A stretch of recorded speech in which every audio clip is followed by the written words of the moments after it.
சென்னை நங்கநல்லூர் தில்லை கங்கா நகரில் வசித்து வந்தவர் சுப்பிரமணி. இவரது மனைவி நாகலட்சுமி. இவர்களுக்கு 2 மகன்கள் உள்ளார்கள். மூத்த மகன் ரஷ்யாவிலும் இளைய மகன் சைலேஷ் சென்னை மதுரவாயிலில் உள்ள கல்லூரியிலும் மருத்துவ படிப்பு படித்து வருகிறார்கள். சுப்பிரமணி நீண்ட நாட்களாக வேலைக்கு செல்லவில்லை என தெரிகிறது. நாகலட்சுமி நங்கநல்லூர் அண்ணா நகரில் பட்டுப்புடவை பிசினஸ் செய்து வந்து குடும்பம் நடத்தி வந்துள்ளார்.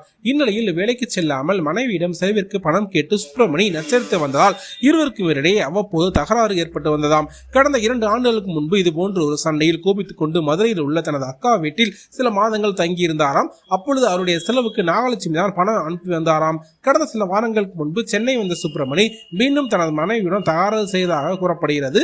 இந்நிலையில் சம்பவத்தன்று தனது மகன் சைலேஷுக்கு சுப்பிரமணி மெசேஜ் அனுப்பியுள்ளாராம்.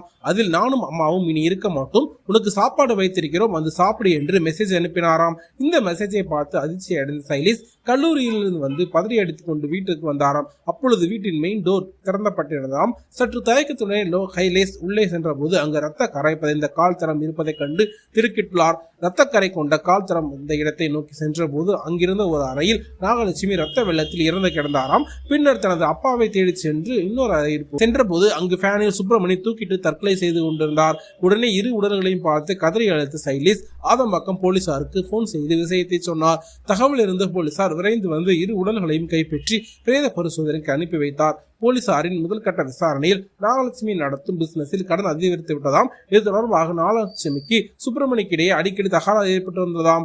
அந்த வகையில் சம்பவத்தன்று சுப்பிரமணி இவ்வளவு கடன் வைத்திருக்கிறாயே, யார் அடைப்பது என்று கேட்டாராம். அதற்கு நாகலட்சுமி, நீ வேலைக்கு சென்றிருந்தால் நான் ஏன் கடன் வாங்க போகிறேன் என்று வாக்குவாதம் செய்தாராம். அப்பொழுது வீட்டை விட்டு வெளியே சென்ற சுப்பிரமணி அறிவாளை வாங்கி வந்து நாகலட்சுமியை வெற்றி கொண்டு விட்டு தானும் தற்கொலை செய்து கொண்டதாக போலீசார் தெரிவித்தார்கள். இந்த சம்பவம் குறித்து ஆதம்பாக்கம் போலீசார் விசாரணை நடத்தினார்கள்.